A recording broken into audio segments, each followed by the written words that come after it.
Thank you, everybody. Wanted to call this meeting to order for the Planning and Zoning Commission on April 16th at 6 p.m.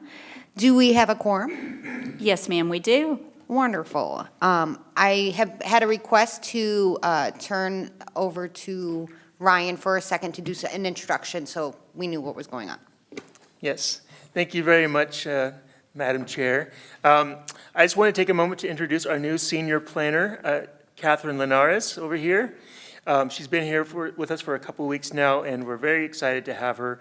Comes with a great background in public service as well as a private sector, and she's really hit the ground running. Been doing some great work with us. She'll be giving one of the presentations tonight, but just wanted you to know who it is that's going to be standing up there at the podium, and we welcome her really warmly to the team, and I'm glad that she's with us.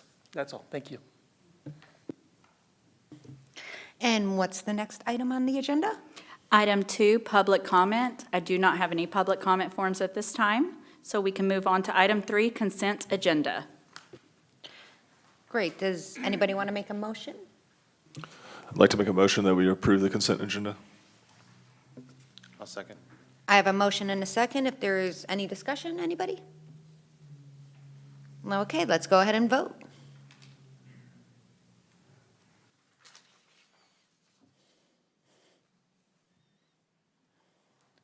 And the motion passes 6-0. Next agenda item. Item 4A, this is an application for a Type 3 site plan for a multi-tenant commercial building, case number SP-26-003.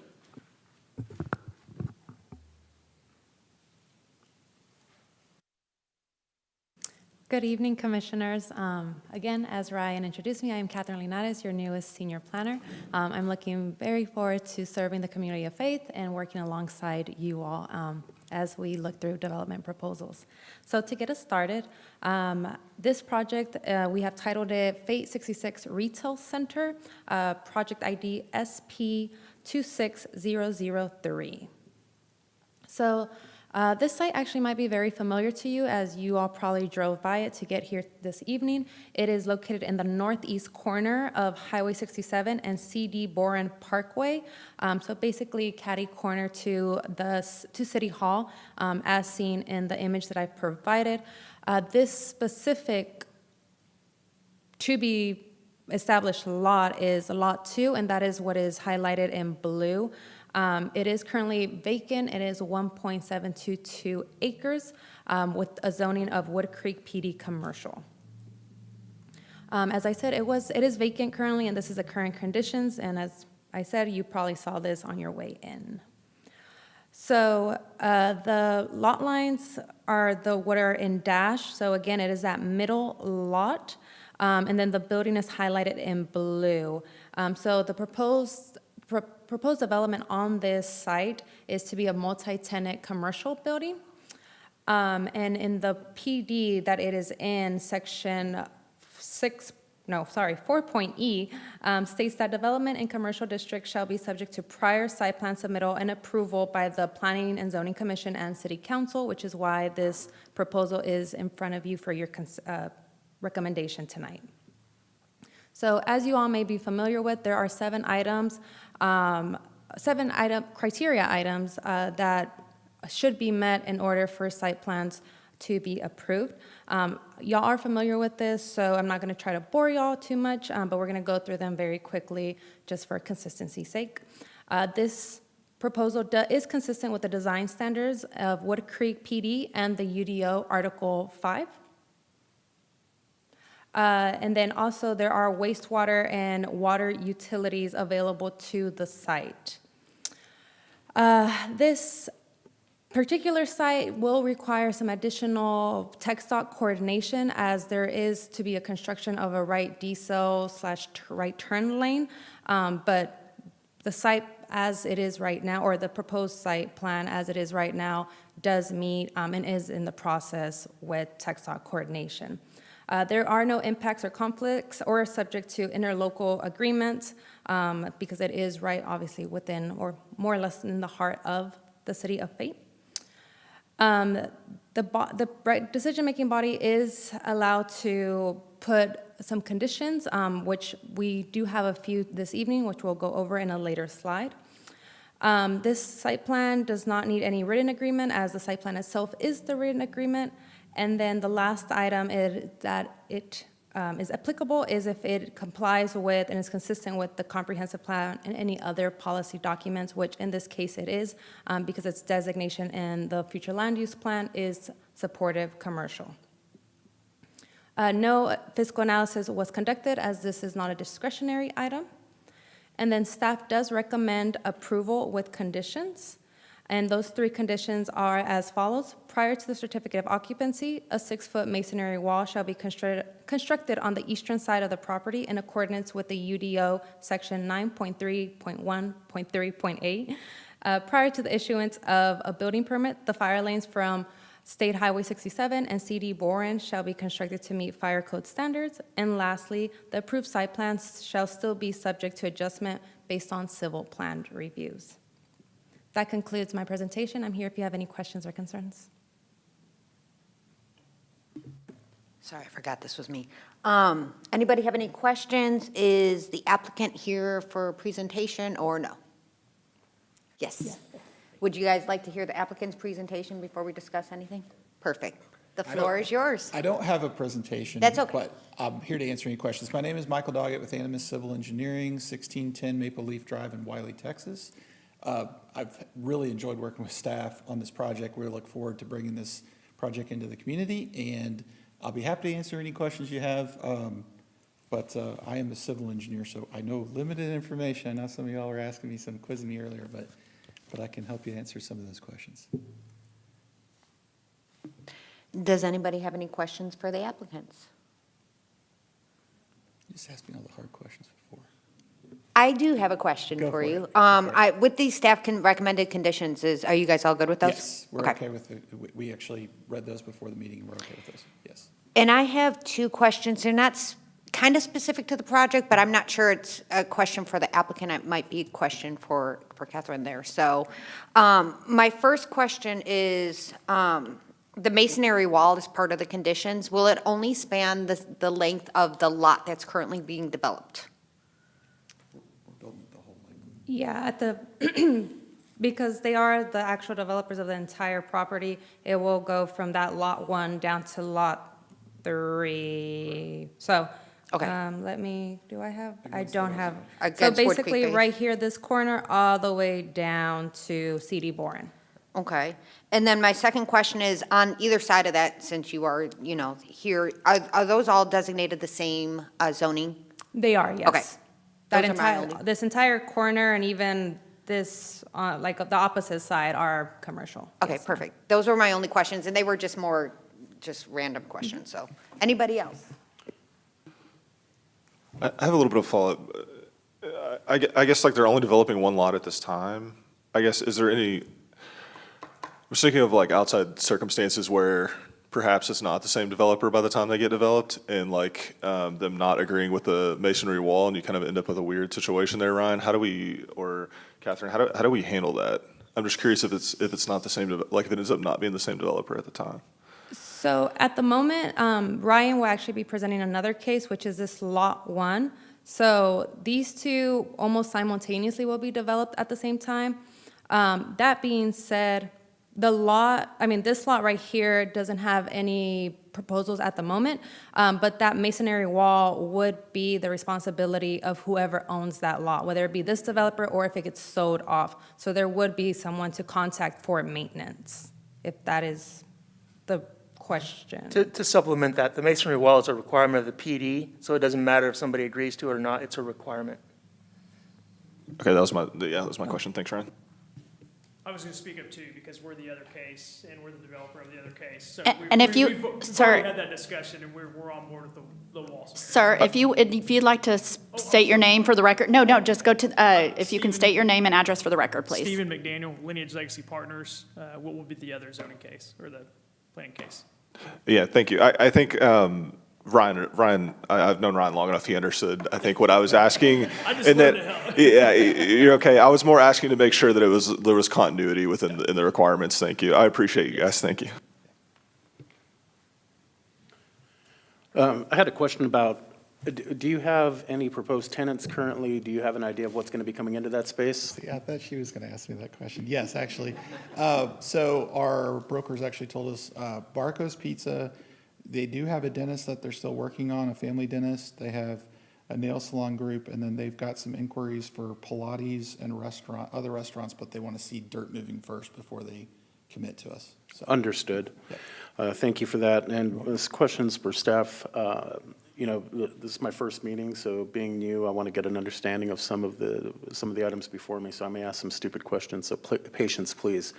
What businesses are allowed by right to come into that building, and what have to come before P&Z or City Council? Well, it's all subject to, and I'll take this one, Catherine, excuse me. It's all subject to the allowed uses within the Wood Creek Plan Development, which was originally established back in 2002 and updated in 2014. It actually aligns, the update aligns the commercial district with the local commercial and business zoning districts from the 2011 zoning code, which I don't have memorized, but just know that that's the reference that we have. Uses permitted by right or uses permitted with a specific use permit are identified in that zoning code. It's generally what you're going to see most likely in the neighborhood commercial zoning district that is in our current code, and some of the uses allowed in the general commercial zoning district. So your restaurants, your service commercial, some auto-oriented uses, because again, that code was written a while back. So anything that he's listed is perfectly acceptable in that location. And I may have missed it, but I didn't see any elevations in the package. Is that coming at a later time? There should be? Okay. My, one of the reasons why I ask questions about the business, obviously, we've got the school there, we've got a major highway that's very busy. There's some times when we have a lot of foot traffic with kids walking through there.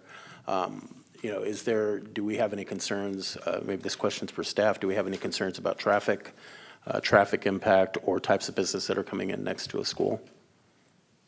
We're talking about TIA? Yes.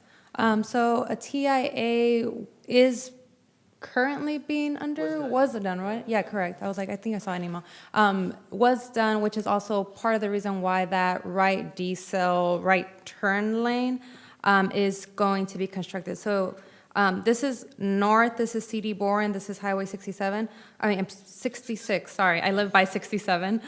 So this right here is actually, this was triggered by the TIA. So there will be more, pavement that will allow for, people basically slowing down to enter while still allowing for traffic to, flow north and south. Perfect. And just be aware, and I was going to mention this in my presentation, there's also discussion about a southbound left turn lane in 66, that the trip generation for this and the other project, as indicated in the TIA, triggered TxDOT's warrants for a left turn decel lane, and Michael and I are actually having a meeting with TxDOT tomorrow to kind of confirm some things.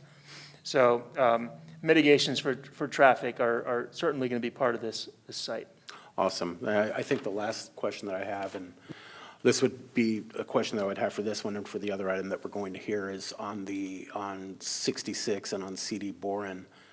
What kind of landscaping, what's the depth of that landscaping, and what kind of landscaping are you going to put in place? I'm just picturing when we have that large number of kids walking through, are we going to try and control foot traffic with landscaping? How does that look? So they are doing a right-of-way dedication, but even after that right-of-way dedication, there will be a landscape buffer right here. I believe it was a minimum of 20 feet. So that in itself, there will be that 20-foot landscape buffer will obviously have plantings, bushes, etc., and then as well as a sidewalk for walkability, connectivity of children, and then just anyone else as well. An 8-foot sidewalk as well. Just not too connected, because then my wife will want to walk it. That means more work for me. No, I heard some of your conversation earlier in your comments. I appreciate that and appreciate what seems to be a really good relationship with staff. So I'm sure if anything comes up, you guys would try to address that. Thank you. That's all I have for now. And just, if I can just address one of his comments, we did have elevations. I think there may have just been a compiling error. We did review elevations as part of this. It's not in the packet that was printed out for tonight, so I apologize for that. Just be assured that we looked at that closely and made sure that it met all of the design standards in Article 5 of the UDO, including articulation, glazing. It's actually a relatively standard but attractive design for a multi-tenant retail building. Do those elevations match what we're seeing in the other building that's being proposed? Is that? No, there's not consistency between the two. And Okay. we can't really require that. So. Okay. I do have one more question for staff. And I just wanted to see if this was being considered, knowing that hopefully, eventually, TxDOT is going to be expanding 66. Is there enough in the site plan to make sure to accommodate that expansion without having to disrupt what's on the site plan currently? So that right-of-way dedication is what, it's not really clear, like delineated. But it's basically this line down here. That's what TxDOT will use to, put it, what we'll use for their future expansion. So again, this site already took into account, that expansion. So when it does occur, it won't be disturbed. Perfect. Any other questions, anybody? Well, I thank you very much. Of course. Thank you. And so I guess now we'll go to our public hearing. So we will go ahead and open the public hearing at 6:16. Madam Chair, there's no public hearing for either of these type 3 site plans. It It's- says, Does it? yeah. Oh, you think I'm making this up? Well, no, it doesn't say it on the staff summary, so there's Oh, okay. a discrepancy. So we do not have to do a public hearing? No. But I Okay. mean, if the agenda If says there it- was not one posted in the newspaper and what have you, then no, we That's do true. not have to. Yeah, it's just a typo on the It's agenda. just a typo on the agenda. Yes, Okay, ma'am. I'm going to cancel the public hearing that was opened at 6:16. Any other discussion? Okay, I will entertain a motion. I will make a motion to approve case number SP 26003 with staff conditions as proposed. Second. I got a motion and a second. Please vote.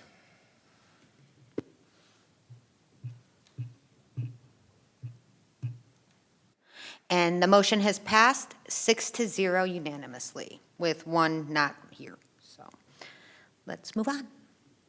Item 4B, this is an application for a Type 3 site plan for a future nursery and preschool, case number SP-26-004. All right, Madam Chair and Commission, I'll be giving the presentation on this one. Ryan Wells, Director of Planning Development Services. This is the Learning Experience Type 3 Site Plan, Project ID SP-26004. And see, it's a lot easier for me to do this because Catherine did all the legwork on making you familiar with the site because we're looking right next door. So again, this is located on the northeast corner of 66 and CD Boren. This is a 1.325 acre undeveloped lot under the Wood Creek PD Commercial Zoning District.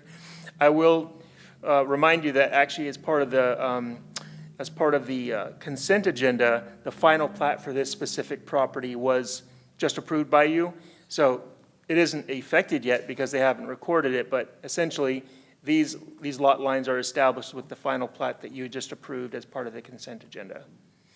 So here's another shot of the property. Again, there's just vacant. There's a nice tree line along the north, which I'm glad to see that they are planning on preserving a decent number of those trees in the site plan. And then on the back side, there's a wooden fence behind the Wood Creek Phase 6 development, and there's an opening for a drainage easement that will remain. So this property is intended to be a nursery and preschool building, about 10,000 square feet in size. in the Wood Creek PD. And once again, the reason that this site plan is before you is because the Wood Creek Plan Development requires P&Z and City Council approval of site plans although in normal circumstances, site plans would remain an administrative review. So with the criteria, they're pretty much the same as those Catherine described, but for thoroughness sake, I'll run through them real quick. So this project is consistent with design standards in the Wood Creek PD and UDO Article 5. There are water and wastewater utilities available to the site. There will be some water utility upgrades that the developer will have to do. Right now, I think there's a 6-inch line in there, and Michael, nod your head or shake your head if I'm wrong, but it's going up north too. Yeah, so there's going to be an upgrade of the 6-inch water line to an 8-inch water line, just so that you can provide fire service, fire suppression service to the site. All those utilities are located in 66. Complying with federal and state jurisdictional regulations. As was mentioned, there's coordination with TxDOT. Again, these are two separate applicants, two separate engineering firms, two separate owners, but this is happening concurrently, so it's actually a little bit convenient that we can work together with everybody in relation to the requirements that will be coming from TxDOT on those turn lanes. Again, a right turn decel and most likely a left turn southbound decel as well. There's no other wetlands or floodplains, no muds or interlocals that apply here. We have 4 recommended conditions on this one. We'll talk about those in a moment. No written agreements, and it complies with the future land use plan supportive commercial designation. There's no fiscal analysis that was done on this, as it's not a discretionary item. Here's a screenshot of the elevation of the building, and I did confirm we do actually have elevations in the packet for this one. It's relatively consistent with other learning experience buildings around the Metroplex. Each one has its own unique architecture, but the branding is the same, and that's not something that we strive to affect, because that's really the branding of the company. So with all of that, staff are recommending approval of this site plan with conditions. The conditions that are recommended are as follows. The masonry fence construction will be a condition of approval and must be completed prior to the CO of the building. And to the degree that we can, and I think we will be able to, we don't have a standard masonry fence design requirement, but we want it to be consistent. We don't want a red masonry fence and a gray masonry fence, so take note, gentlemen. Please try to coordinate that. And we've been successful in doing that with other projects that have multiple parcels. A reminder that signs will require a separate sign permit. They are showing a monument sign as well as the wall signs. All light fixtures shall meet illumination and design requirements found in UDO section 594. That's because of the proximity to the residential uses. We want to make sure that there are hooded lights and that the illumination levels don't exceed certain thresholds, adopted thresholds that would affect the quality of life for those adjacent residential users. And then site plan shall be subject to adjustments based on civil plan review. Most of the time, site plans are approved first because civil plans are so complicated and got to work through some of the details there. So this is a standard condition that you'll probably find on just about any site plan, just to kind of allow the flexibility needed to respond to civil realities, for the civil reviews. So that's it. That completes my presentation. I'm happy to take any questions you may have. Does anybody have any questions for staff? Well, I do, so I'm going to ask my question. Go ahead. Ryan, you talked about the trees being preserved. Could you share more on what that exactly means? Well, if you look at the landscape plan, and that is, let's see here. Yeah, that is sheet L-01 in your exhibit. You can see that there are a number of trees on the north side of the site that are identified as being preserved.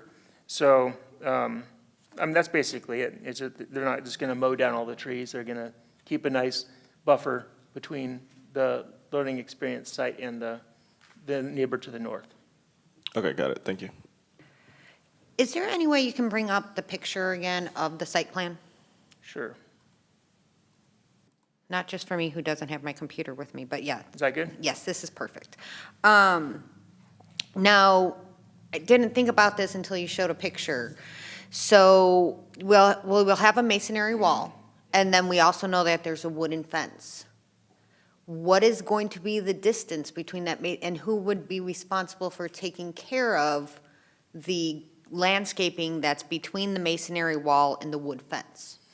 That is the $10,000 question.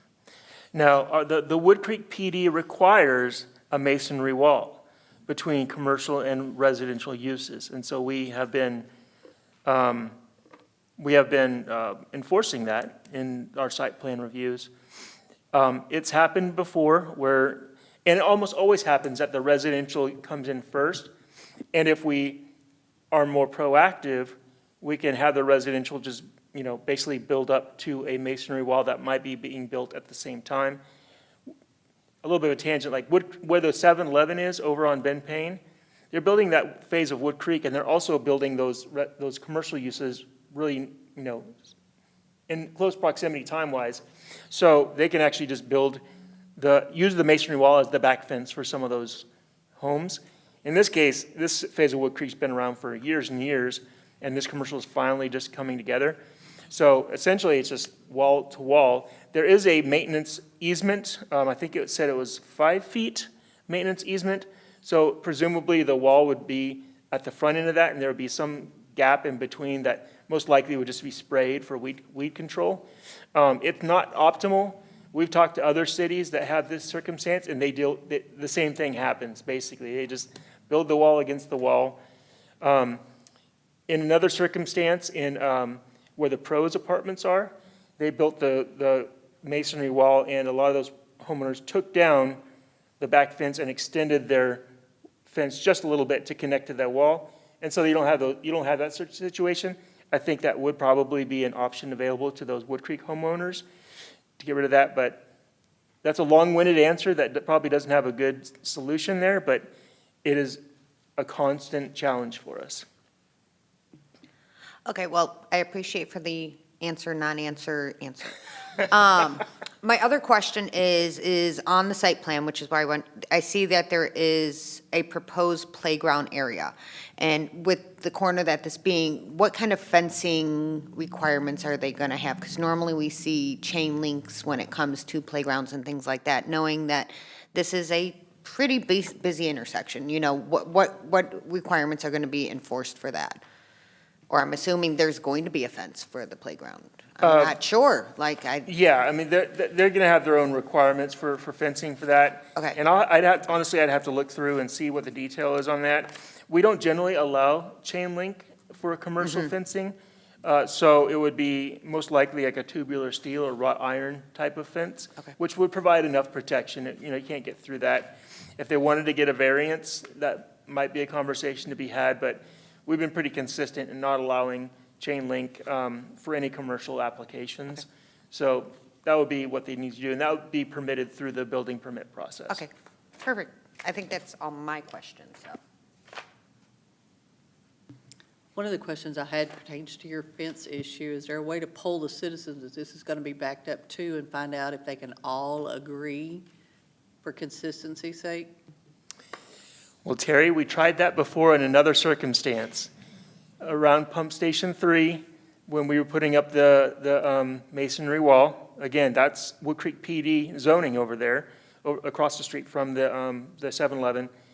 We polled and asked if the property owners wanted us to basically replace their back fence with a new masonry fence, and we didn't get consensus. So we had to do a setback on the masonry fence, and now we have a mow strip behind it. That's just the reality. So I'm not encouraged that consensus would be reached, but perhaps that could be a discussion to be had.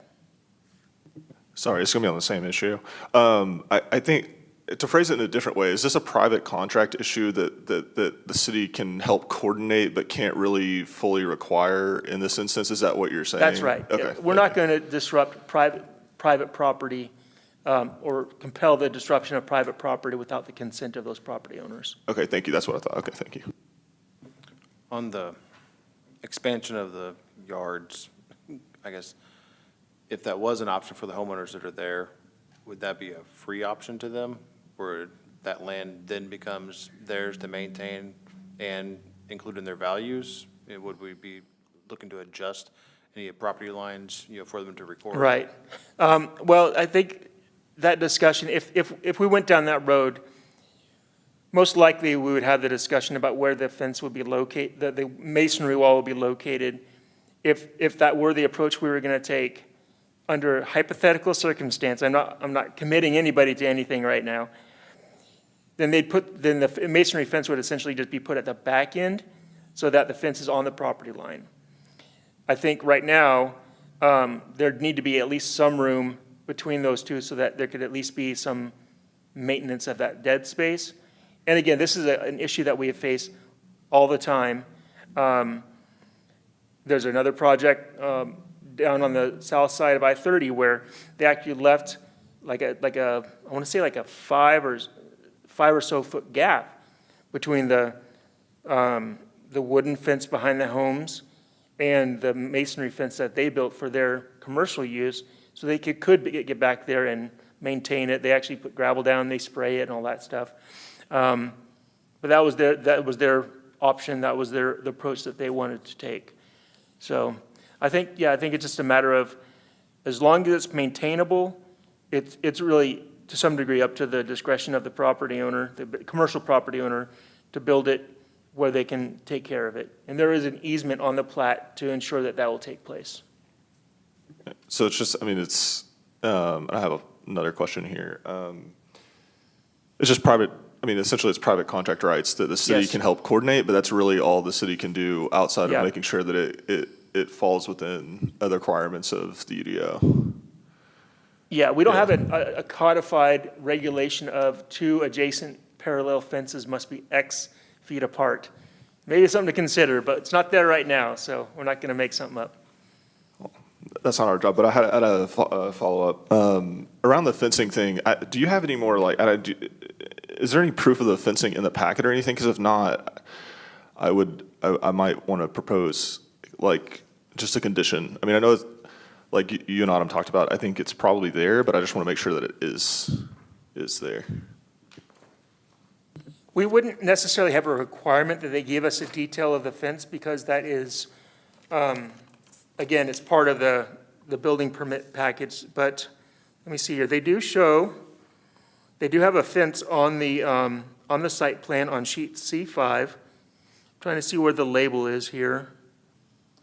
Proposed playground, refer to architectural plans for details. So that's what would be submitted to the building department.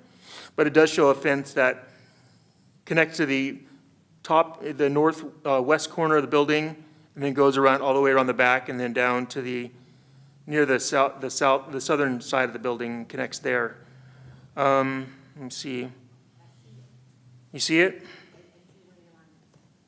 Your glasses working? Okay. Yeah, I wonder if I can, because actually, that's the sheet that you can see here from the screenshot. So right here, this is the perimeter fence around the playground. I don't see a label that specifically describes it. But again, that's something that the building department would make sure meets building code. We don't apply building code standards to a site plan. Yeah, that's fine. I just want to make sure it's in there. It's in there, I was yeah. looking at adding an additional condition, but if it's there, then I'm Yeah. comfortable. It's definitely in there. And let me see one more thing. Let me check the notes here. Yeah, it doesn't show a note for the fence type, but it is shown in there, so that gave us confidence that would be part of the package. And again, I can't imagine that this company that has multiple locations would not have safety considerations there.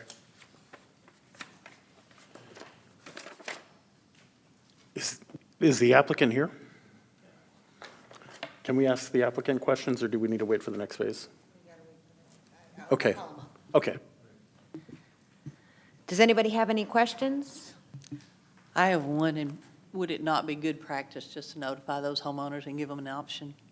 They can turn it down. Yeah, we could certainly look into that. It's not a bad idea at all. Okay. Mr. Applicant, would you like to come up now? And do you have a presentation today? I do or- not, no, ma'am. Well, I want to thank you for coming and talking to us. The fencing questions and that's just because of history. It's nothing, against the project itself. So I just wanted to clarify that. So does anybody have any questions for the applicant? Can you just clarify the fencing question for us so that we're done? Sorry, I probably should have waited until he was up here to do that. Ryan was part of the Search Institute stuff, and I could have just asked him, but. No, you're fine. Steve McDaniel, Lineage Legacy Partners. So to clarify let's start with the first, or whichever fencing one you want us to talk about. But the fencing around the property to kind of enclose the daycare itself, or the play area. A lot of their standard is like a white, I think it's a 6-foot-ish fence obviously for the kids, so it's completely closed off, not wrought iron. I don't know that per the company's standard, if there's any, room to wiggle through that for other kinds, but I know that it's a standard fence to keep kids in the play area. So, Thank you. yeah, and then, do you want me to go and answer the wall on the backside? So we actually have told, I think, anybody that we've talked to from the city about this, that we are more than happy to go knock on a few homeowners' doors and see if it's something that they would want us to take into consideration as putting a masonry wall there, so that there's not that issue with that buffer. So is it a question of if they want a masonry wall, or is the masonry wall required? Well, I believe the masonry wall is technically Required. It's required, correct? Yeah, absolutely. Okay, so then my next question as a follow-up to that is, would it be easier to design the masonry wall and the distance and the spacing between that and the back fence of the property owners to be maintainable by the property owners coming in, rather than trying to, we can't do that? You guys couldn't maintain the grass strip behind in the easement? Is that not something? I would assume we could maintain it, right? We just have to be able to provide access to it for it to be maintained. But our intent and goal was really to be able to put a fence up that would be with as little disruption as possible for the residents that did or did not want that, right? And so if we don't have a congruent response, yes, across the board for those homeowners, it's kind of hard to, let's build this wall here and then build a different wall over here, right? Our goal is to reach out to every Yeah. owner, there's only 6 of them, and go to each one of them and ask them, can we take down your wood fence and put up a masonry wall? We're required to put up a wall. We're gonna create an area where rodents are gonna live and weeds are gonna grow. It's gonna be hard to maintain. But our approach is to go directly to them. Just to clarify too, that wall, that's part of the site plan you just approved across all 3 tracks. These guys are not constructing it. It'll be part of our package that you already approved. Understood. And then do you have a fallback position if you don't get engagement from the property owners? We'll cross that bridge when we get there, but Okay. as of right now, our plan is to replace that fence with a Okay. wall. Understood. Thank you very much. And sir, going back to the fencing around the play area, you don't have any more specifics on that type of fencing? I couldn't tell you exactly what the material, I have pictures of what they typically standardize across other across other locations, which I'm happy to share whenever I can send them out to Ryan or anybody else that we need to. I'm happy to share that information, though. Yeah, and the reason why I ask, and I'm sure the reason why everyone asked, obviously we have the city standards, but then obviously there's another level that comes into play when we talk about the security and safety of the children that are going to be playing there, so it'd be nice to see that. Yeah, absolutely. And we're more than happy to abide by city standards and then elevate that if we needed to. That's not something that we're going to be against. Okay. And then as far as the elevations of your building, the signage is definitely unique, and I understand that. It is a children's center, so the signage is very unique. Do you have any facilities across the country that have signage that is different because of requirements by the city or municipality that they're in? Or So as we technically wouldn't be the tenant, we're the developers and owners of the property. I can't tell you for a fact that yes, TLE or the learning experience does have some difference there. I think from time to time they will do variants or adjustments as they need to, but I think it's kind of standardized at this point across the board. I can say that in my review of this site plan, I went to just about every other learning experience in the Metroplex. and the signage is pretty well consistent. I think the branding has evolved ever so slightly, like the elephant looks different, you know? But it's very consistent and not something that I felt that we would touch. I did actually give them feedback on the facade of the building, and so they did change the facade style, the facade design of the building slightly to respond to our adopted standards, but the branding is not something that we were going to address. And then, sir, if you could, for staff, how, we didn't see the elevation of the first building. How different are the two elevations as far as the look and aesthetic? I don't have the elevations of. Yeah, so I could just give a brief description of the elevation, and again, I apologize for not having that in the packet. It has four kind of pillar type of features on the front. Almost the entire front facade, the west-facing facade is glazed at the ground floor level, and then there's just there's some, I think, some masonry accents, and then kind of a field material for the rest of it. It's shown as kind of like a tannish color. It's relatively neutral in its presentation, but the glazing is much higher than we typically require or see in those types of buildings. So it met and exceeded all of our design standards. Thank you. Thank you both. Thank you. Anybody else have any questions for the applicant? Okay, well, thank you so much.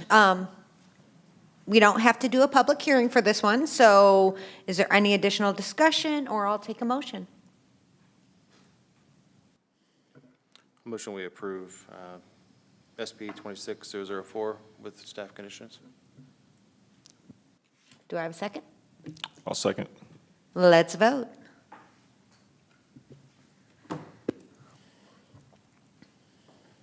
Motion passes 6-0.